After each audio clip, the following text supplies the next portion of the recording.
presented me with the nonfiction is giving a lecture.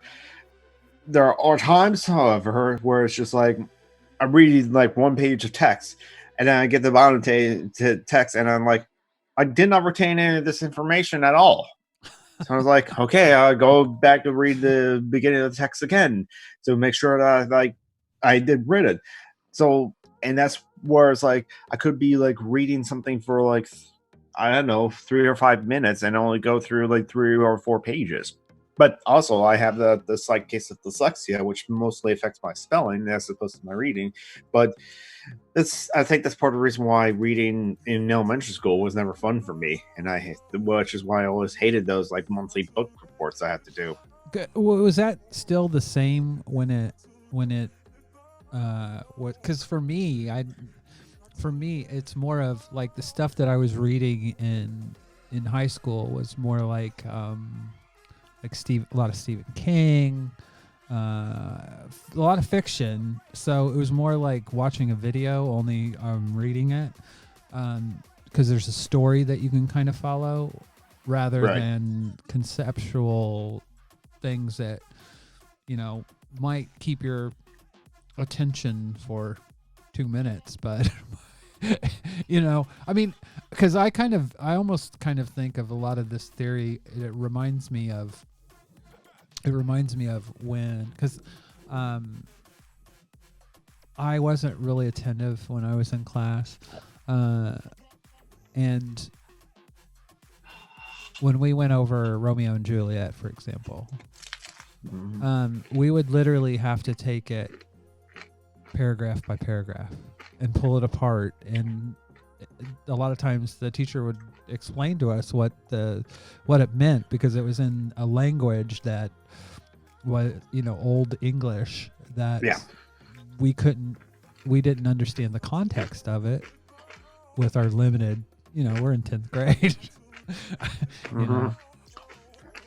And I wasn't in your advanced English class. And yet for some reason, actually, either because I we read some Shakespeare as a family in my home, or something else, that I never had a problem with like understanding Old English and when reading Shakespeare. I see it as like it's not about like the words; it's about the rhythm of what's being said. It's a poetry in motion, as it were. Or that's at least that's how I interpret it, and managed to be able to read it. I think actually I can quote some Shakespeare. Well, I have some at least one monologue memorized, and that's the thing. Also, I was a theater kid, so like reading Shakespeare was never the problem for me. But I understand how it is a problem for many people. There's that barrier in there. You were a theater kid? Yes. So were you in any productions or? Yeah, only one production. Oh yeah. I was a eunuch, and a fun thing happened on the way to foreign. I didn't know there was a eunuch in that. Just like one or two lines of dialogues, and they're basically where I was extra. So essentially, just like with any other extras on stage, we are background, we are set pieces, but we just move as well and have costumes. That's it. I just had this. There's that gif of that girl. Oh, I think she's a ballerina, and they're all kind of doing this like really kind of lightly, and she's like just moving real strong and not making herself an extra, let's put it that way. Upstaging, that's what we call it. Apparently. So, and that's a theater term or acting term that has to take some explanation, because if no one has like ever done any theater before, is that like the stage is like set and presenting to the audience, where downstage you're moving towards the audience. If you're moving upstage, you're going up stage from the audience, as to were, and then there's like left and right stage and all that stuff. So they break down the stage in that way.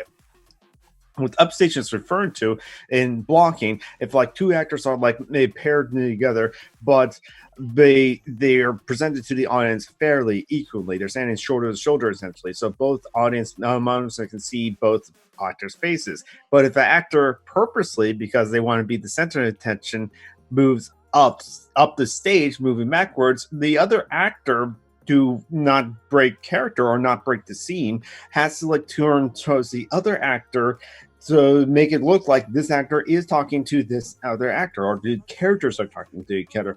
But with that means that like this actor or this character gets more stage time, as it were, while the other actor has to turn around. And so hence upstaging. So it's like one actor is showing off or is like taking away attention from the other actor to themselves. And so that's upstaging. So, and if you were trying to like convey like information to the general audience and they don't know something like upstaging, then you have to like explain that to them, which is why it's important to understand that as you're writing revolutionary literature for the masses. Exactly. I definitely enjoyed that. I did laugh listening to Social Justice Alchemy when you guys were talking about ContraPoints, because Julie was kind of like, I don't even want to fucking talk about it. Yeah, to be fair to her, she doesn't watch her videos, and I understand why. It's just like, I think for her, it's just like, why watch something that's going to make me angry? And it's like, maybe some of us like it that we are angry at a video. Hate watching is the thing. So, but for me, it's just like, I know it's just like, well, someone else will like give me a link so I can like watch it without like giving contributions. So are you like idiot. Are you saying that you watch Peter Coffin? No. No, I have been curious, but then again, it's just like imagining I'm going to hear the same talking points that like Peter Coffin has said before already. Is just be like presented with a new subject to talk about. Yeah. And what it's funny because like I kind of think that he's become somewhat kind of like a tool of the alt-right. Because I mean, when the bullshit that he's talking about, fucking Vampire Castle and all that shit, basically it's taken any kind of responsibility kind of away from him and his content, you know. I agreed with a lot of what Angie Speaks said in her video about I think it was call out culture, but she talked about capital from having a big platform, and and I do agree with a lot of that. But then Peter turns around and does the fucking thing that she's talking about. Exactly. The biggest problem I have with BreadTube per se is that it's all a fucking grift. For the majority of people on it, it's a fucking grift, because the reality is if they were quote true leftists, then they would act as leftists too. They would organize together. They, you know what I mean? They would, if you're an anarchist and you don't want hierarchies, wouldn't you organize in a way that is not a hierarchy? Yeah, exactly. I mean, literally, that's what YouTube is. And I think that people like Thought Slime do get around that by doing his eyeball zone bit. Where, I mean, literally, he just did an eyeball zone where he lifted up probably 20 or so. I mean, it was an entire eyeball zone, which is his.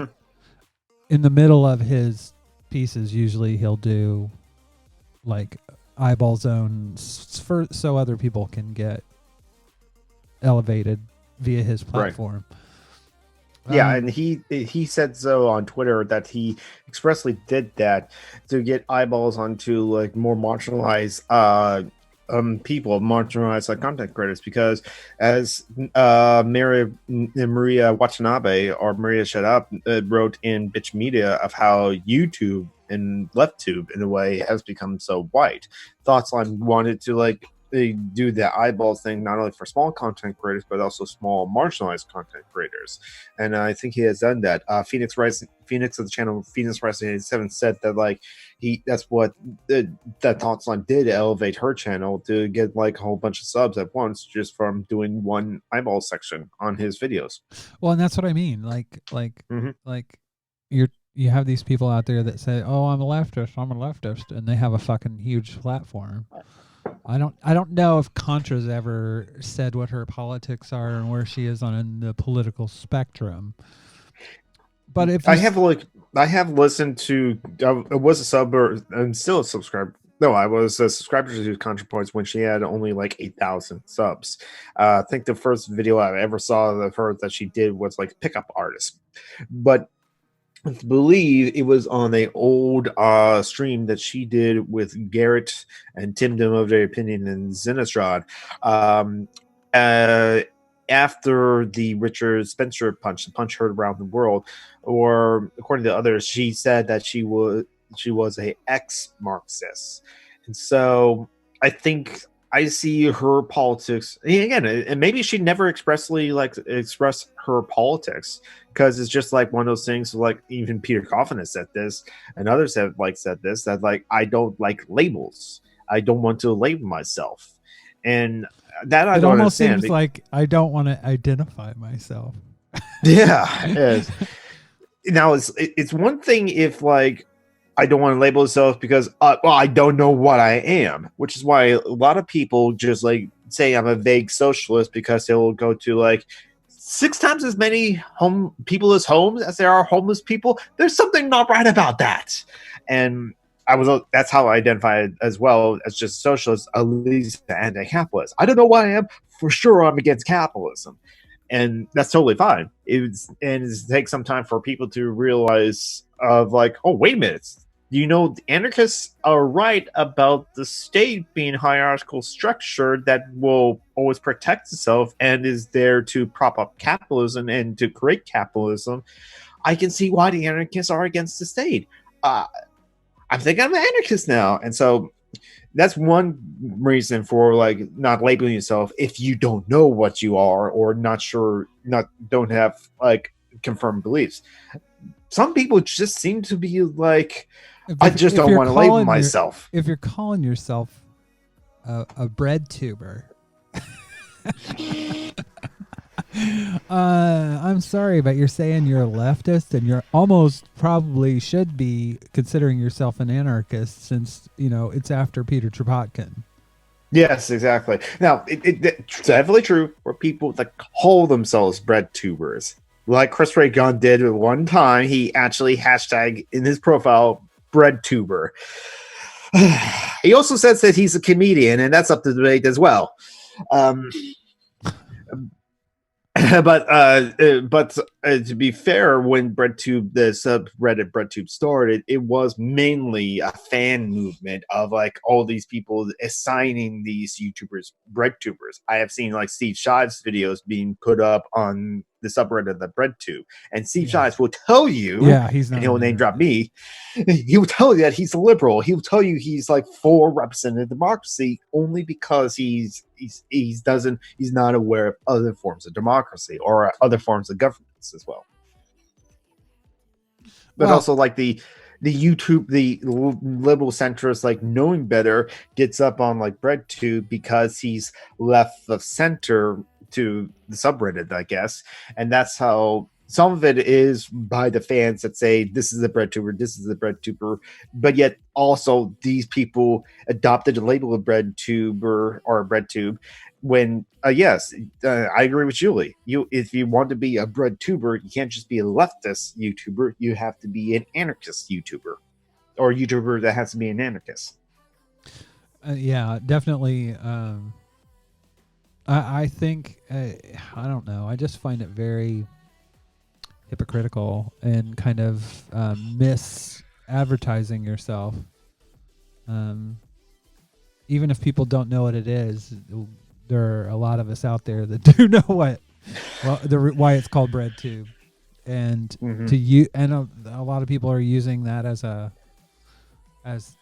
platform to bring leftists into their channel, where Mm, where yes, where they're using their platform, their hierarchical platform, true. and I guess what pisses me off or what upset me most was that uh, I get the what was behind the YouTube walkout,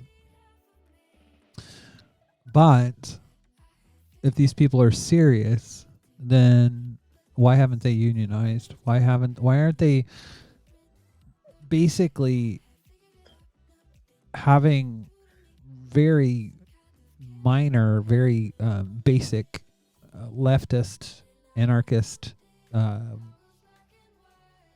things um, like profit sharing, like Mm, seeing YouTube as a business where they all can share in their like a collective. mm, Um, I like that idea. but I mean, if you say you're a leftist and you're for anything that's remotely socialistic, Hmm. and YouTube is a platform in the same way any other business is a platform, then you should be applying those principles that you believe in, if you believe in them, or if you're just trying to make a fucking name for yourself. And I just keep thinking back about Chrisiosity when she was talking about going to Mythicist Milwaukee and the party that they had, and there were leftist Hmm. YouTubers that were hanging out with right people at a party, and like one of the people was the lawyer that was suing, or that was funding. Right. Uh, The Richard Carrier yeah, slap yeah, lawsuit. yeah, and it's like, The how in the fuck can you hang out with people like that? Unless you see it as totally a grift and these are just people with different ideas, you know, hmm then then I could see how you could do that. But if you believe in what you're talking about, then I don't know how you do that. Yeah. But that's just Yeah. me. And that's the thing about like platforms is that like at least Curiosity just like knows that like the right has this platform, or the right is using platforms like YouTube or have these massive platforms that rich billionaires will pay them to run a fake university in PragerU. So it's in order to, if the opportunity is there, or Christianity saw at least a chance to at least give a counter voice to the overwhelming dominant narrative of like right wing ideology or right wing thought, and so she at least wanted to like at least counter. And she originally was also going against Peter Boghossian, a university professor, Yeah. and she wanted to like show up Peter Boghossian that like this is just a mom from Massachusetts that didn't go to community college even showing up a university professor, but Peter Boghossian dropped out for some Well, reason. and I get what she was saying. Because Sure. her actually I criticized her before she went. Um, but I understood where she was coming from. Her basic, Mhm. what she told me at the time was she has a small platform and she wants to reach these people with a bigger platform, which Mhm. makes sense. You Yeah. know, having a fucking cocktail with them is something Right. totally different. And Exactly.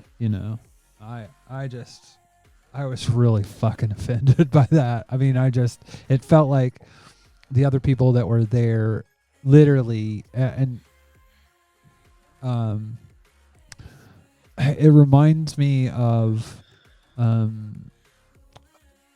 Yosemite Sam, not Yosemite Sam, but Wile E. Coyote yeah. and Roadrunner.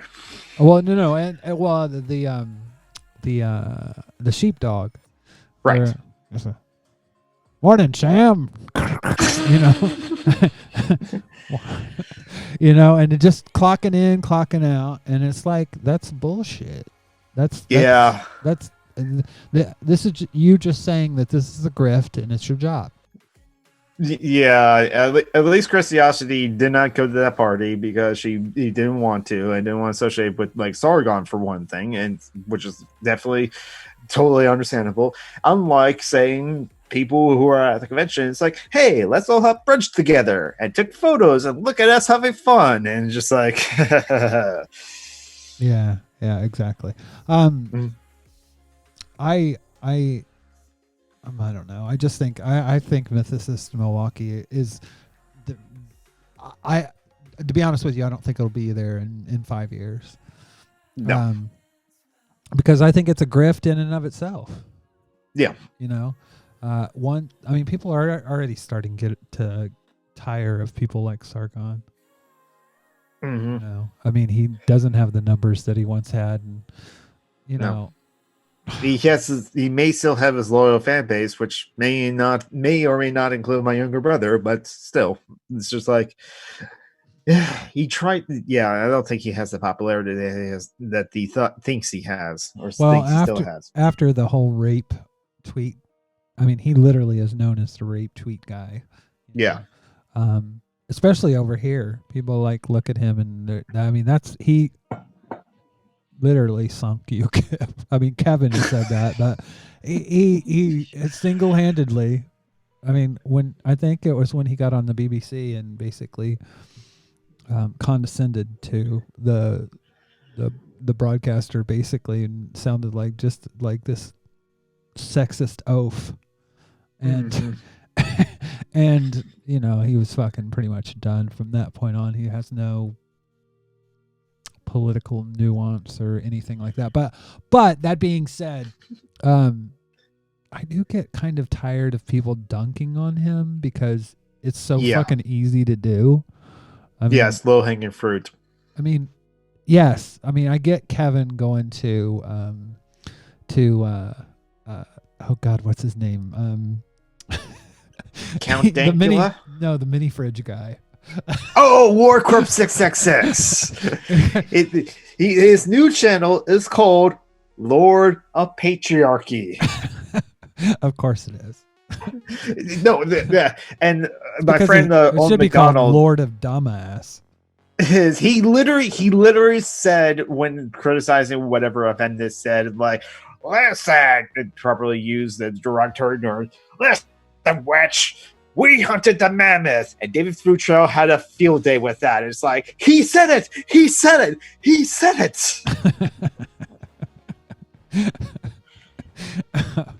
Oh my God! When I think of that, I think of Doug Stanhope, who actually is a big libertarian, but he had a bit where he talked about like when people say, "Oh, those Frenchies, when they came, if it wasn't for us, they'd be speaking German," and he's like, "I don't know, I don't remember us going over and saving anybody." I remember us smoking a big fat one and going through the Wendy's drive-thru and getting a double, getting a Big Mac. I don't remember us landing on the beaches because we didn't do jack shit, and we should shut the fuck up. Yeah. But American exceptionalism, which we got from British exceptionalism. So British, we learned from watching you. That sounds like Vader, or not Vader. There was an episode of. They basically made it. You remember? You don't remember this. They had this PSA where the dad comes in and he's like, are these drugs yours? And there's like a pipe and like some pot. Is this yours? And the kid's like, yes. And he says, where did you get, or how did you start doing this? And the kid goes, I learned it by watching you. and basically implying it was the dad that fucking started him down this road. No, that's what I was referring to. I have actually seen that PSA. Maybe it was like shown to me in school or something like that. But yeah. Well, there's a spoof of it, of Darth Vader, and he comes in and he's like, he has a lightsaber in his hand, and he's like, "Is this yours?"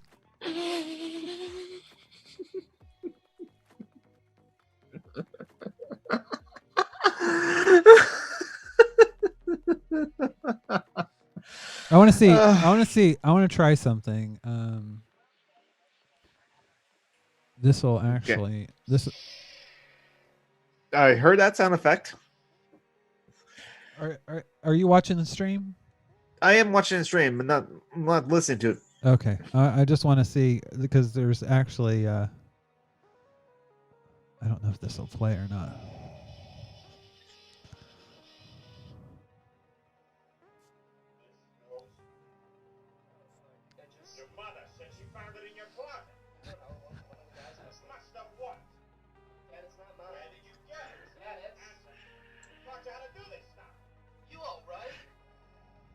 Okay, yeah. The audience can hear that video, yes. Brought to you by the Jedi Council for a Safer Galaxy. Brought to you by. So they could hear that? Yes, the audience members can hear the YouTube video of the Darth Vader PSA. Awesome. Because I'm hearing it right now. And you could see it? Yes. Awesome. I can see it too. Awesome. I was just curious if that worked both ways, and that's fucking awesome. Because honestly, I haven't broadcast in quite a while because I was trying to get this. It's called NDI. Are you familiar with it? I think so. It's a plug-in to where you can basically yes, stream from one computer to the next over your network. Mm-hmm. And I could not get this motherfucker to work because I basically wanted to use another PC to stream like my desktop from there so I could show stuff. But then I was like, I couldn't get it to work, and then I just realized I can use two screens and push things on and off. This is why I've got you up on one screen, and that's the screen that shows in OBS. Mm-hmm. Because the browser plugin for OBS on my, I think, because I was reading, I think it was a fuck up with Mac with the version I'm on. And I'm not just so OBS works, I'm not gonna go back to High Sierra, I think.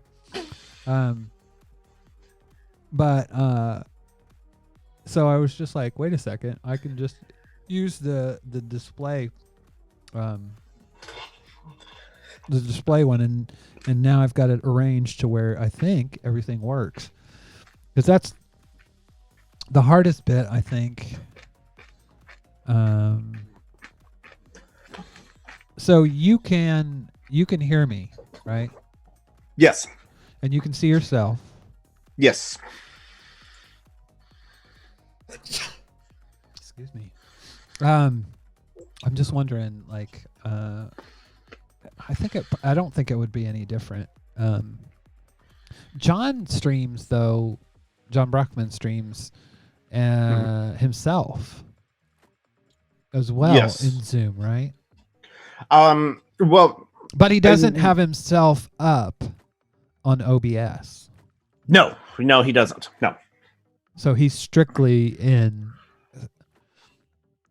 Okay, that makes sense, because like right now, well, you've seen it. I've literally got myself over, like, basically at the bottom of my PC.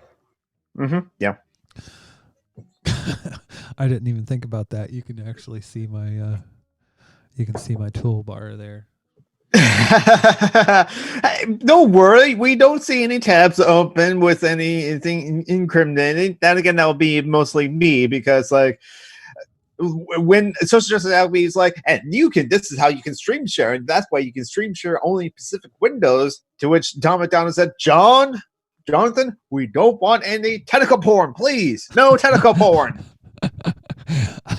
Well, I've shared secret information over my stream before, and I was like, "Oh shit! Now I have to go delete all these because Yeah.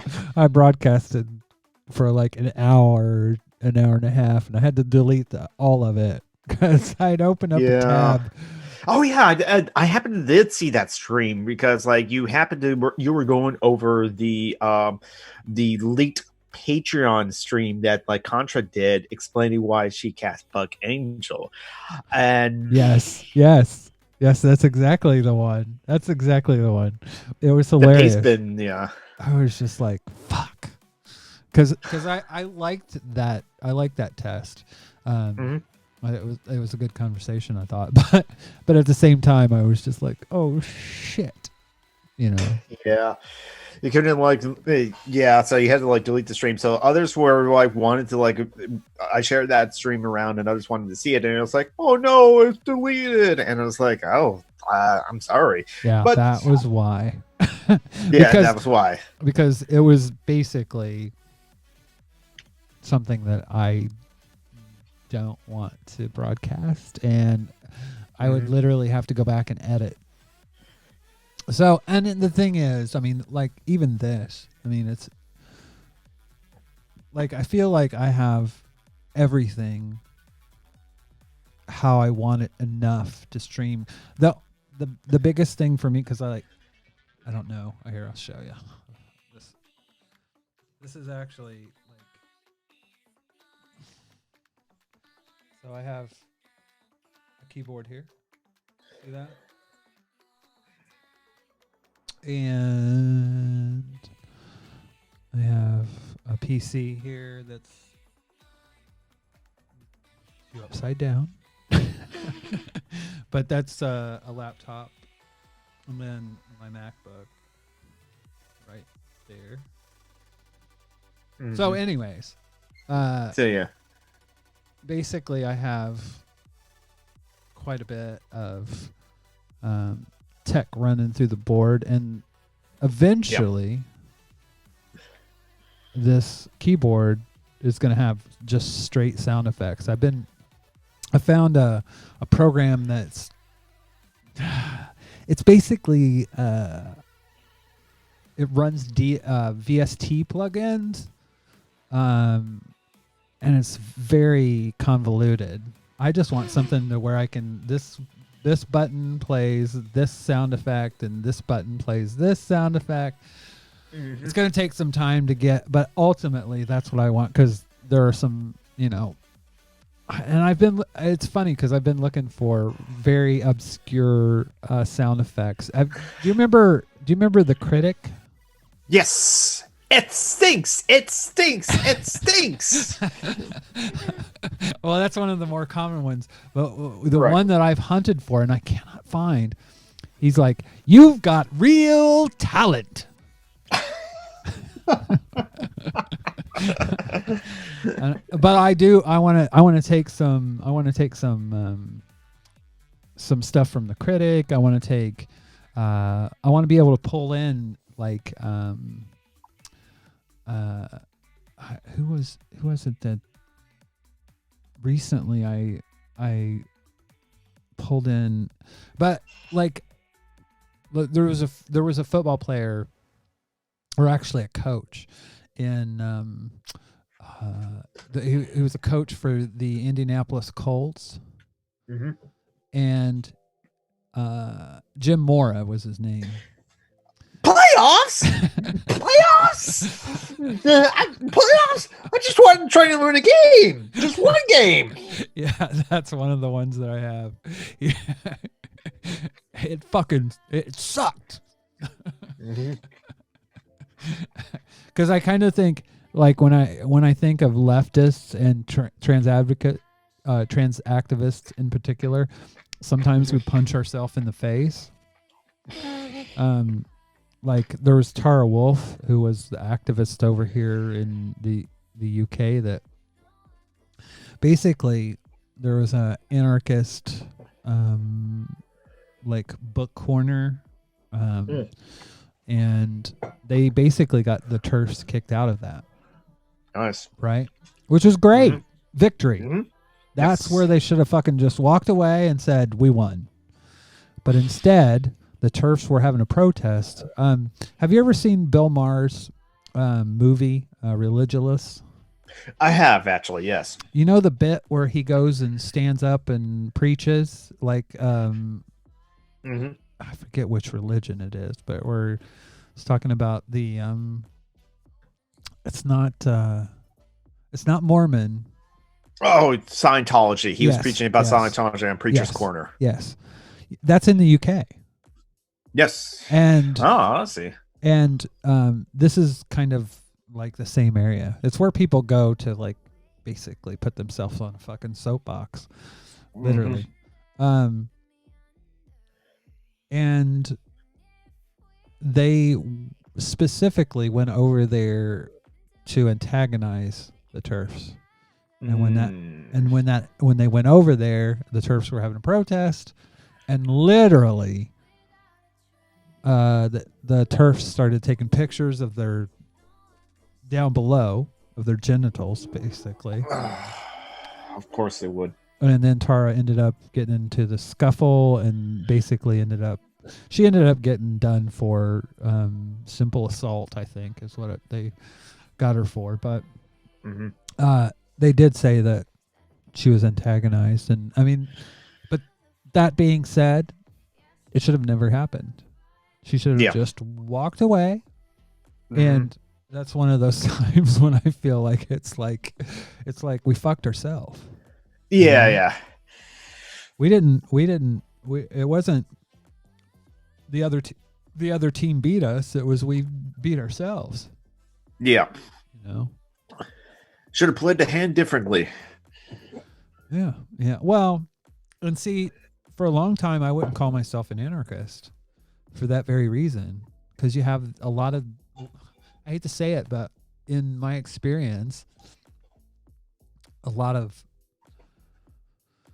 younger, whiter anarchists will be the ones that go out and do shit that is not politically savvy at all. And that the other side, the right, uses as fodder for, I mean, in the same way the TERFs did, basically. And to this day, they'll still use Tara Wolf as an example of, the violent trans advocates, Yeah.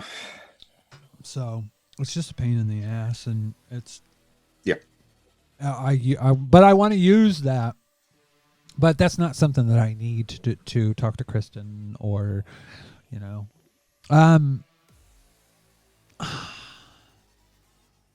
Who would you suggest? Because I do want to have some anarchists on the show. Like if you were to suggest like a 101 person, who would, like, somebody that really gets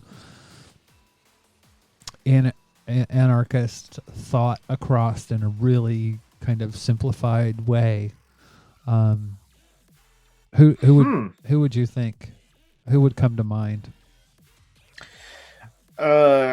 Cameron from like Libertarian Socialist Rants would be a good one. I like him a lot.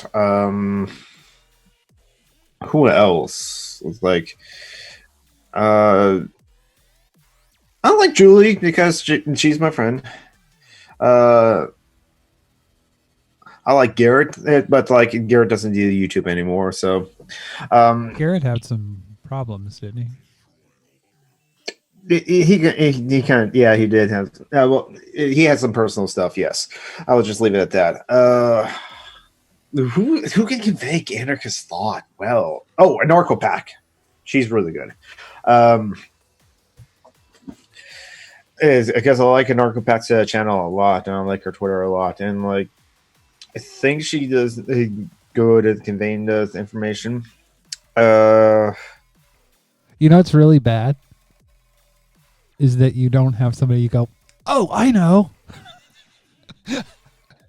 this person, and I don't think it's you. I think it's I think it's the fact that there's a lot of channels out there that'll Mm-hmm. the means of production, blah blah blah blah blah blah.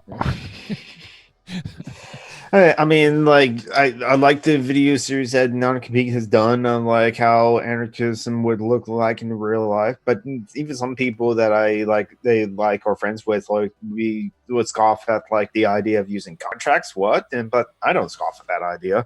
Like Thought Science Q and Anarchy, it was really helpful to me and made me an anarchist, and so that's why I like Thought Science content. But yeah, it's just like thinking about like either anarchist content creators or just other anarchists. I mean, I like David Graeber as well. I like his the talks he does. He's really likable. But I doubt I'll be able to get David.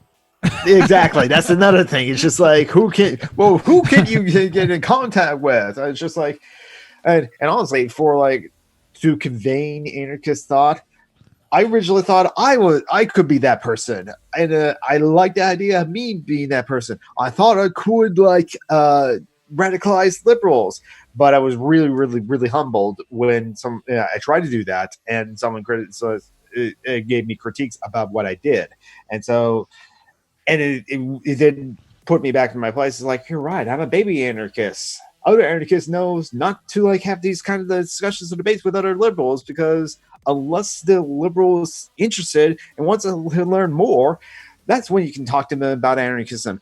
But if they're not interested, don't bother. But I've been at bars with my coworkers and I spend 30 minutes ranting about like what I rant about, unfortunately. So it's like, I used to thought I would be that, but it's like, no, I'm not. I'm not that. Don't have that encyclopedia knowledge of like anarchist literature yet, and probably and how to convey that information as well to either a general audience or like an open liberal audience is kind of also like a talent in of itself, and how many people can do that. Well, I think I find it interesting because like there is a certain aesthetic that I kind of want for this show that I don't think too many people have, but it's kind of what I want. This is how I want to do it. I mean, how many people have fucking drops that they can do during the show? You know what I mean? Yeah. Exactly. It's more of a radio thing, but yes. But I used to listen to radio too, and so like when you were showing your setup and like thinking of like how you want to like have specific drops going, that reminds me of the radio program I used to listen to in the Seattle area. I don't listen to it anymore because it was a men's show for men, and so I've learned some misguided impressions about feminism from that show, which I have definitely unlearned and grown as I stopped listening to that show and started learning about feminism. But yeah, no, having a radio show is like it's something that's pretty neat too. And when you think about like also like podcasts, well, anyone can do a podcast, but like for like streams or a radio show, how many like anarchist or leftist radio shows are there? And so yeah, there's Chapel Trap House, and definitely there's problems with Chapel Trap House. Yeah, is Chapo Trap House, is that part of the Dirtbag? They're the ones that I've been told that they're the ones that credited themselves as the original Dirtbag leftists.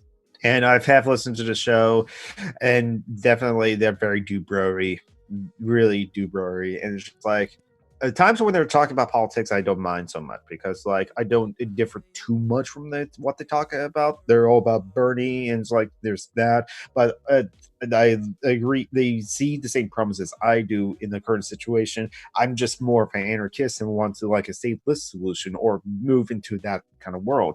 However, when they started making jokes about like either someone's appearances or like this celebrity or that celebrity or other people, that's where it's just like Christiosity can't stand listening to Chapel Trap House. I totally get why. It's just like, ugh. Well, you know what it is? I pegged this the first time I listened to it. It is. Do you guys get Bob and Tom? No. Have you ever heard Bob and Tom? No. They're a radio show out of Indianapolis, but they Okay. are broadcast throughout the Midwest and a lot of the nation. Okay. And literally, it's your morning drive. They'll laugh at anything. I mean, it'll be like, "Rah, rah, rah, rah, rah," and it's almost like they have a laugh track of themselves.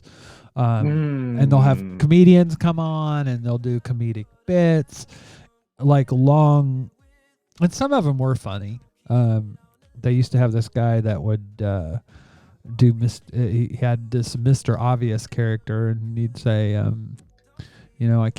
I keep hearing this thing underneath my sink, and it just and they're like, what's it sound like? And it's like, rah, rah, rah, rah, rah. And it's like, and when I turn on my light, this growling, and it's his food process, or it's basically the food, like garbage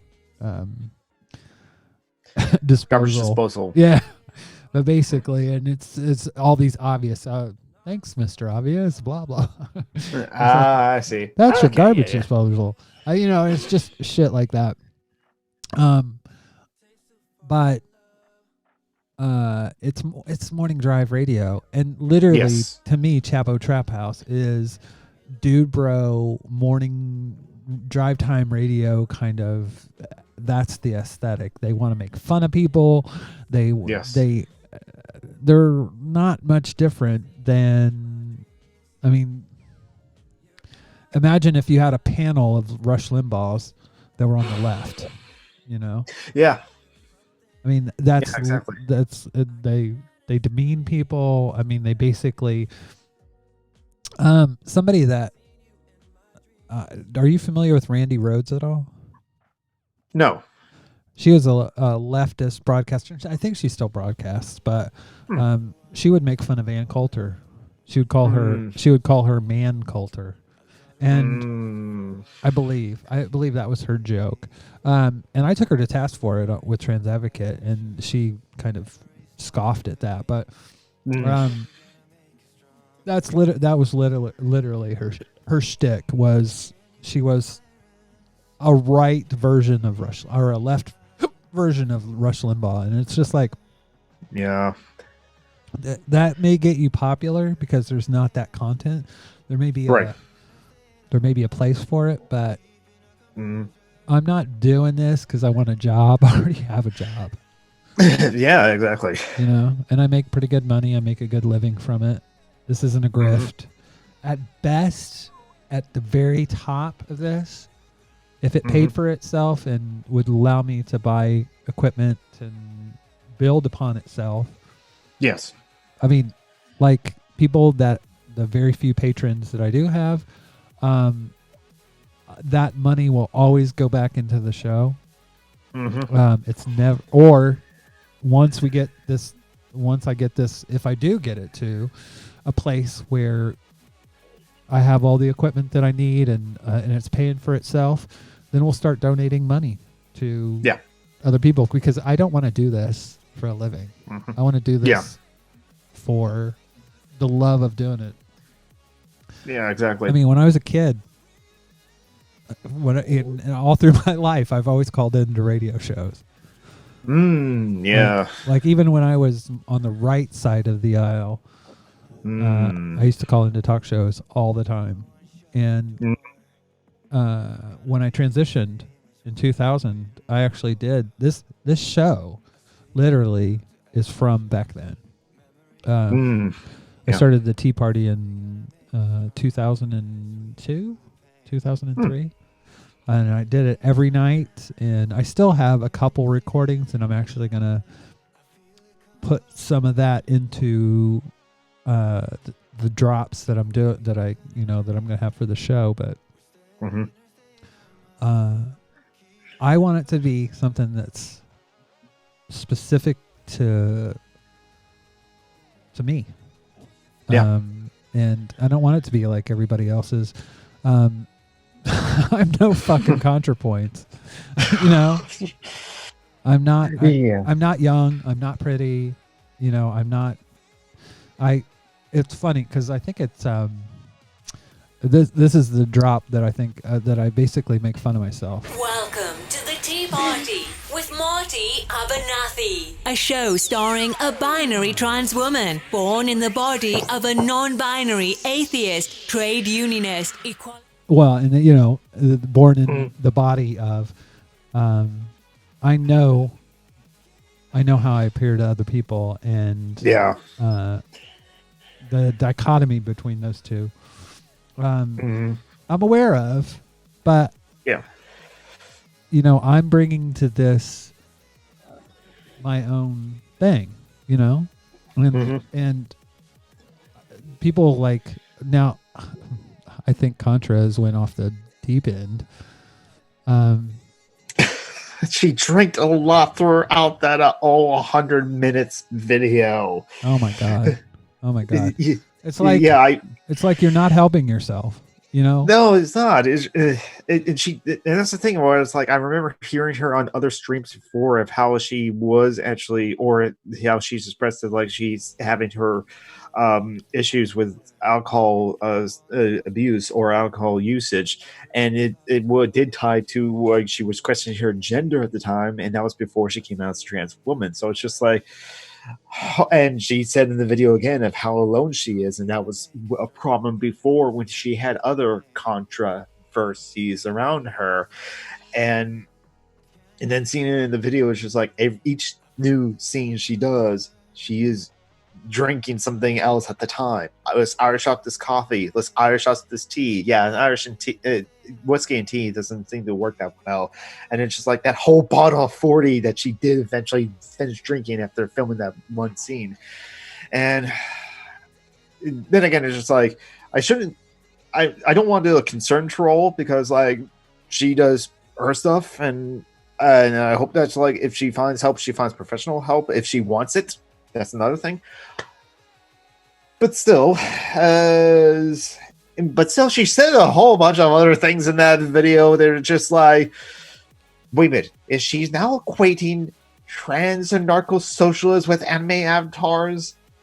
To like, how can you be sure they're trans and narco-socialists with anime avatars, or they're not fascists? Because anonymous is anonymous is anonymous. And I was just like, yeah, no, that's the wrong button. And to which I'm like, I am a trans socialist and narco-socialist with an anime avatar. Oh my god! And so, like, maybe I am making it more about me and my overreaction, if it is overreaction, but still.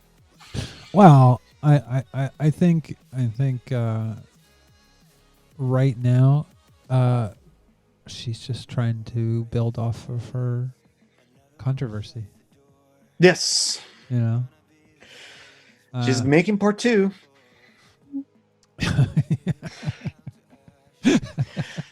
but what I was getting at is she is very good in making set pieces, kind of in the same way that Philosophy Tube is. Yes. Her aesthetic is, I mean, it's very pretty, it's very funny. That's not what I want this to be. Right. This is about stuff that I'm interested in. And I'm trans and a trans activist or trans campaigner. So that's going to be part of what I do. But I mean, there are aspects of this. I want to have people on the show, and actually I am going to do some tutorials on the show. I kind of think of it like Steve Shives. Yes. He started out basically as a quote atheist YouTuber. Yep. He doesn't hardly do any YouTube atheist content anymore. Right. And most of the stuff that he does, it's acting. You know, from Steven and Stuffy to The Whirlpool. He does do some commentary, but it's mostly political commentary. It's not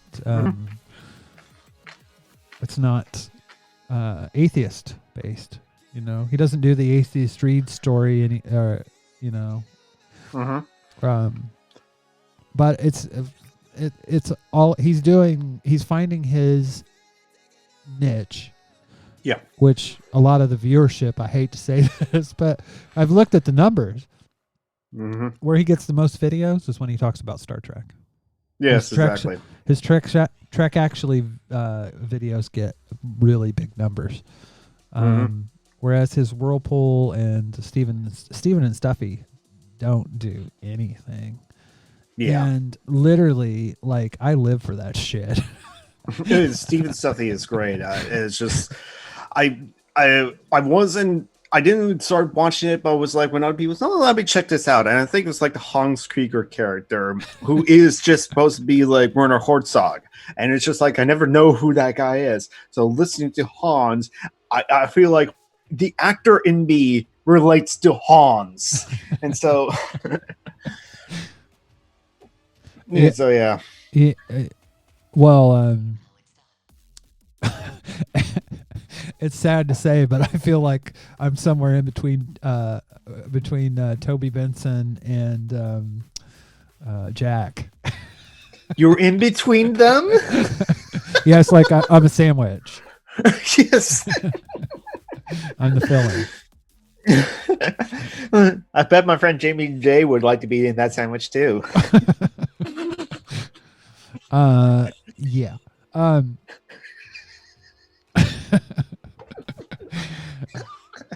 But at least, but that's the thing with Steve Shives, is like he always sees himself as a writer, and like the Steven Stuffy project was just like something to like express themselves as a writer through like a form of fiction or sitcom. And he loves stuffed animals, and he and his wife both love stuffed animals, and like have a whole collection of stuffed animals. So that's where it's just like it's a creative outlet for him. And yeah, Steve says he doesn't care if like no one watches Steven Stuffy, he will still make it because he loves to do that. And I think that's where that will be the right reason to create something. I'm doing this because I would love to. And that's the thing about like YouTube, and other people have mentioned, it's like, your YouTube channel, Steve Shives, is just like an amalgamation of different things. It's not as successful because you're not focused on one thing. And it's like, yeah, I know, but it doesn't bother him because he's lucky enough to still be able to like do YouTube for a living, and that's his day job. But he does what he loves doing what he's doing. He loves talking about Star Trek, and that happens to give him a lot of viewership. But he loves to do Steven stuff. He loves to do the Whirlpool. He loves to talk about political stuff, and he will do it regardless if those gets the views or not. And so that's what YouTube used to be. YouTube used to be broadcast yourself, and that was always been my mentality when I started my channel 9 years ago. Just be another user with the channel and do that. And that's what I kind of want to do with my channel now. Just that, like, I got that creative process, like, ooh, that's a good idea. Let me tell people about it. Start working on it. No, come up with another good idea, and then do the process again without the work portion of it. So, I like the stuff that you have done. Yeah, I'm proud of it too. So, which is why I still have it on my channel. I think that's what it comes down to for me is ultimately, I want to make content that's interesting to me. And if I bring other people, I mean, I'll give you a good example. I want to talk to Kristen because a lot of the rhetoric that you hear when it comes to trans rights, from TERF and TERF allies that are actually effective rhetoric. Because, there are only two sexes and DNA, and you go along all that shit, but actually there is feminist critique, radical feminist critique that actually calls a lot of that shit out. And they'll say they're radical feminists, which is, it's ironic, they are, but they're radical exclusionary.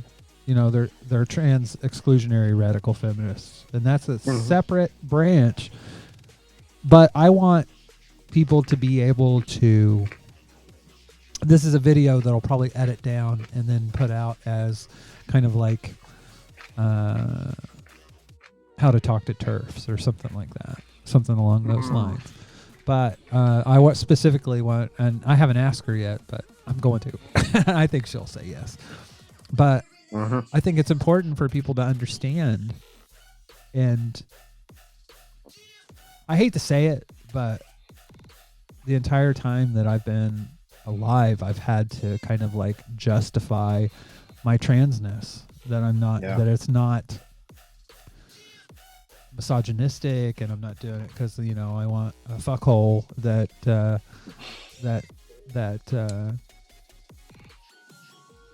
I imagine all these negative stereotypes about myself, blah blah blah blah blah, you know, all that turfy bullshit.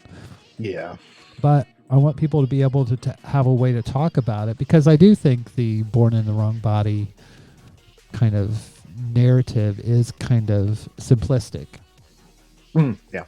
Because I don't feel like I was born in the wrong body. I feel like it's my body. you know, there's nothing wrong with my body. That being said, I should have the bodily autonomy to do with it as I please. Yeah.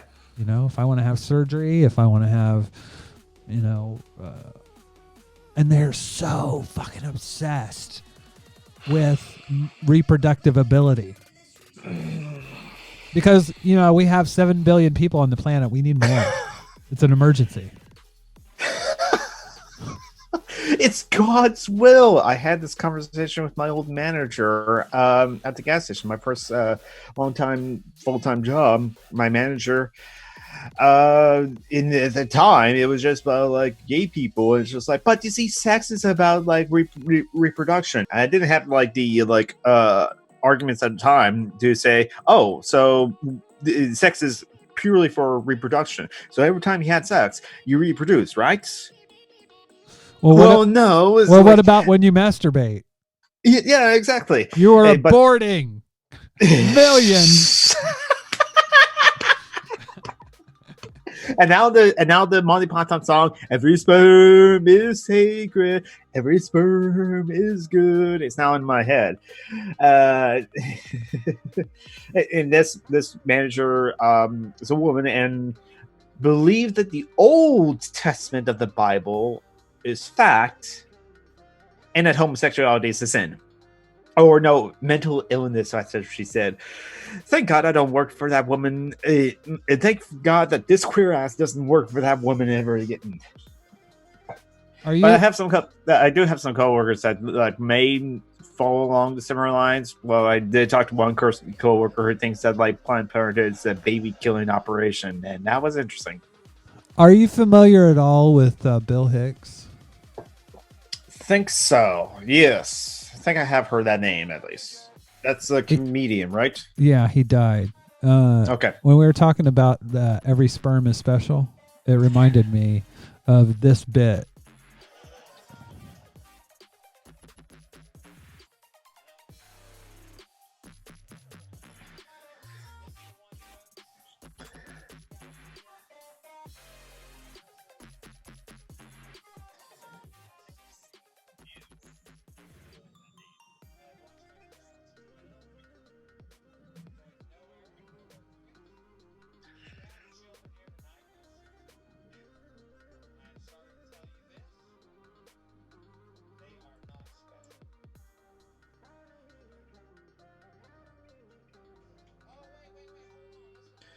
Okay. I'm just listening back to the live broadcast. We finally got to where you put up the Bill Hicks like video.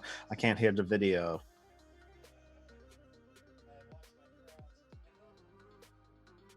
It's very low. The YouTube video is very low. Why? Oh, wait a second. That's so weird because I literally had it going through. Let's see. I literally had it going through.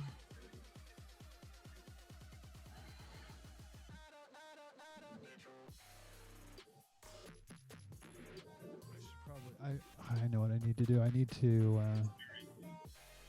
do Soundflower actually to take the desktop audio. But basically, what he says is that he has wiped entire universes off his chest with a gray with a gray gym sock. I have wiped universes off my chest with a gray gym sock. And yeah. Because he's saying your kids aren't special, you know. He's like, I know you think your kids are special, but they're not. So yeah. But that's something else that I'm gonna have to like reroute into the Roadcaster. So I think Soundflower on the Mac. I think you can do that. Like go specific applications. You can kind of move the audio because.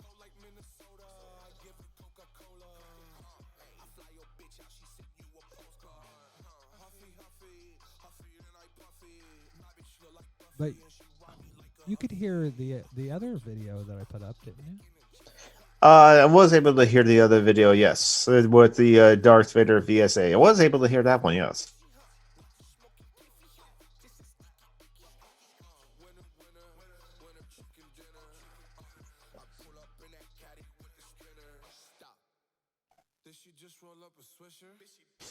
Someone get this bitch out of my spinner.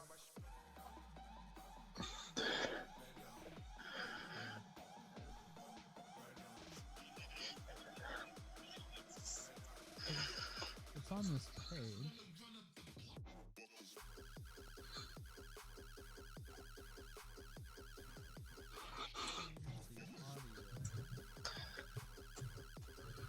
Don't worry, audience. This is excellent radio right now and excellent fucking broadcasting. Well, of course. That's what we're here for. Well.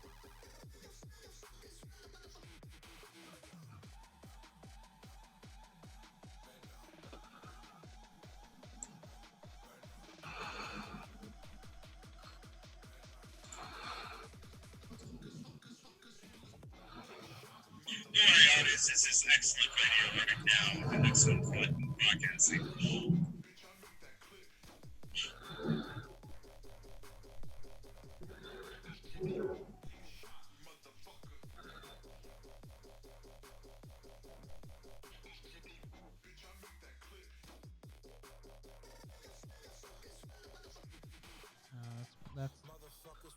That's actually playing on my.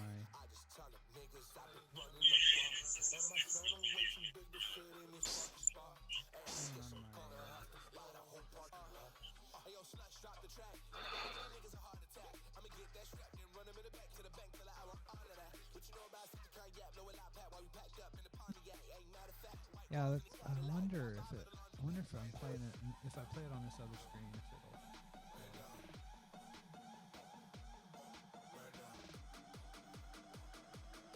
You're not hearing that, are you? No, I'm not.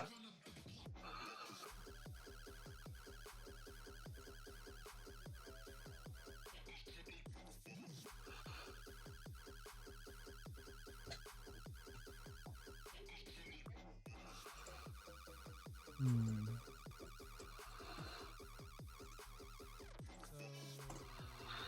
our audio.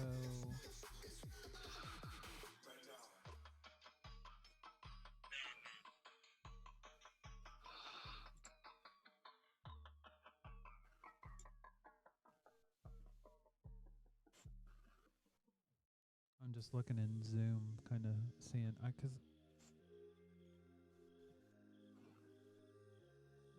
the Roadcaster.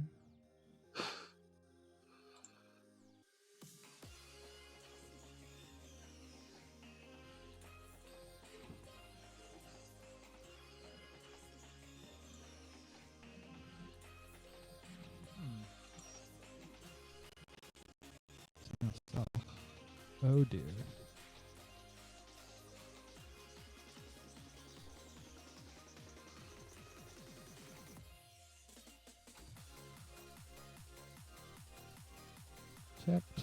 Check.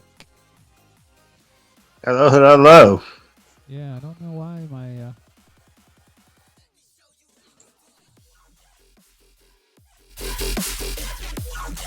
the music's coming through. You can hear that. Right? I'm hearing the music through Zoom right now. Yes.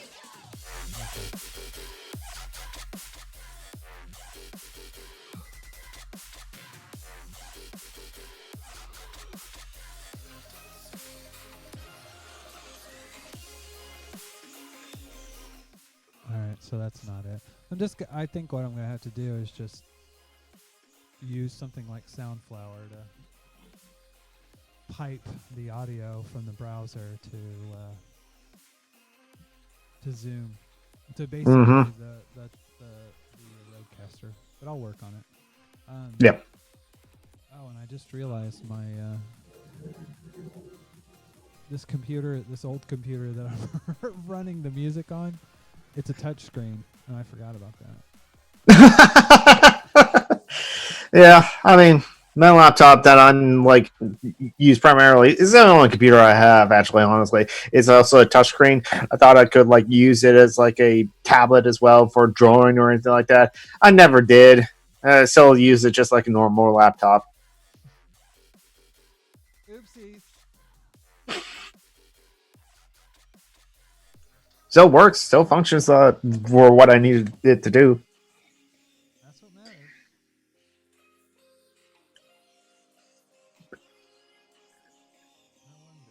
wonder.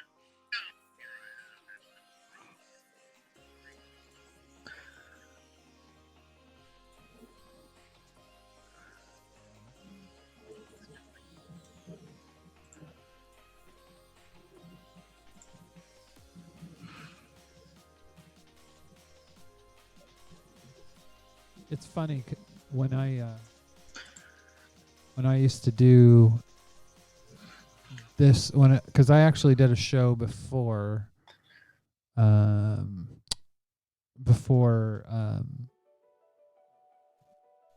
with another trans activist. Her name was Rebecca Juro, Mm-hmm. and it was called Transistor Radio Live. And like literally, I bought the equipment and had no idea how to use any of it. So I had a mixing board and I had a digital hybrid to where people could call in. This is 2002. Mm-hmm. And literally, like, it was like pressing buttons. How does this work? Does this work? So I'd spend the entire show trying to keep the audio sounding decent while my co-host would actually do the interviews. And that's what I don't want to do for this. Like, yes. like literally, I want to do have it set up, and then that's kind of why I did as much testing as I did. I do feel like I've gotten things where I want them though. This works. Mm-hmm. The only thing that I am going to have a struggle with is playing audio from the desktop. Yeah.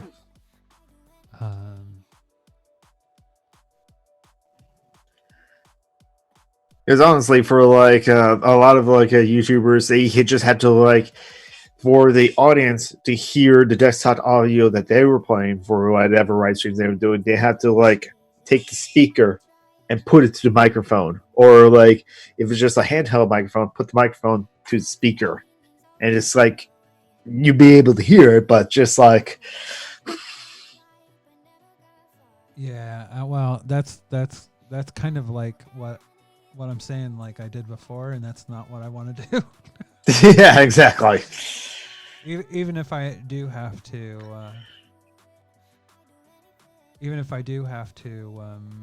kind of figure out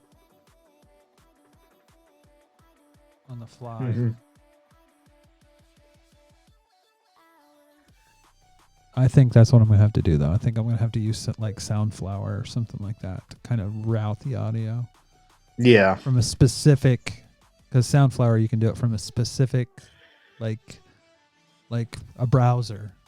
You can Hmm. route the audio just from that in. Hmm. So I think that's what I'm gonna have to do. Because I want the ability. I mean, this is good that I have the ability to bring in people to talk to on Yeah. Zoom. I might Mhm. just get rid of, because I have the phone numbers that people can call in the U.S. and in the UK, but I'm not sure how valuable that is. Mhm. If I'm using Zoom, I can bring them in as well. Yeah, exactly. And and Zoom works on desktops as well as on phones. They just have to the person has to just download the app of Zoom and then just use that. Or you can literally call in. Oh, that's right. That's right. Zoom has that function too, right? Yeah. Okay. Yeah, phone number. Yeah. So you can call an actual phone number. Hmm. So you don't wear that hat because you're balding. There's I'll be honest, that is part of it, but that's also part of why I have long hair. So, well, I was going to say there's a certain somebody that does the show that constantly is wearing his hat, trademark hat, but that's part of it, I think. But it is what it is. Yeah. I love all your hats except for that one. Oh God, that one too. Do you have any that are not fedoras? This is a wide brim fedora. Actually, these are tree bills. I was gonna say there you go. That's fantastic. I have not seen The Mandalorian yet. I currently do not own Disney Plus, but since I already have Hulu, it's probably not that more expensive to get Disney Plus with Hulu. So, well, I'm cheap, so I've been waiting for something like I watched Orange Is the New Black forever, but they keep sending me stuff where if you sign up, you get a free trial for like a month. And I just fucking binge watch anything. I binge watched Orange Is the New Black all the way through to the end from season 3. So there were 4 seasons that I binge watched through, and then I watched all of Rick and Morty, and then cancel it. That's the way to do it. Or I have thought of this, but it will take a lot of work. But since now I have OBS, so I can record my screen with audio. That's not audio. Get 1 month of that free trial period or something like that from offers or something like that, and just record whatever it is or whatever I'm renting from Amazon Prime or from YouTube. Just rent it and then record it myself. If you have, do you have a pretty nice desktop PC? No, I that's what I've been meaning to do. It's just eventually I got to save up to get a decent tower workstation PC. The only reason why I say that is that basically I used to, because I really like Doctor Who, I used to go to the library, like the public library, right? And they have videos. Yes, they do. And you can take those home. And you can use something like, I don't know, something that rips them onto your computer. And then you can watch them anytime you want. Yep. And it's free. Yes. Netflix still has a DVD service. They just don't advertise it. Do they still do that? Yes, it's just like DVD.com or something like that. Really? Well, I'll tell you. I still have this. Nice. DVD.netflix.com. Try that. Because, over here we had Love Films, but they stopped sending the DVDs out. It was part of Amazon, but they stopped sending the DVDs out. And now there's another one called Cinema Paradise or something like that. And that literally is one that you can do that. But yeah. I just do it because like there are some animes that are still out on DVDs, and DVD Netflix still has them or has them at certain availabilities, and they do not have some of those animes are on DVDs are not available on any of the streaming services. So it's like it's that kind of weird window as well. So it's just like, dude, just to have access to old anime in the world, even though there's Pirate Bay. I don't think Pirate Bay is a thing anymore, is it? There is still a Pirate Bay website. Yes. Yeah, because the last I don't use those kind of sites anymore because I think it would be a shame if I lost my ability to work in this country because I was pirating pirating things. But back in the States, I did it all the time. Mm-hmm. And I would use things like FrostWire and things like that were more P2P. Mm-hmm. But shit, I wouldn't even know how to do that stuff anymore. Sadly. Well, I befriended someone who's a hacker, so that's the way how I know about some of these things. So that's one way to do it. Yeah. Well, I'm going to stop broadcasting. Mm-hmm. Thank you a lot for helping me with this. It kind of tells me where my holes are that I need to patch, but I feel like that I can do this, like in a way that's going to be helpful and work out for me. So thank you for helping me. No problem. And I'm going to stop streaming now, so you can tell everyone bye that's watching. Bye, goodbye, comrades and potential comrades.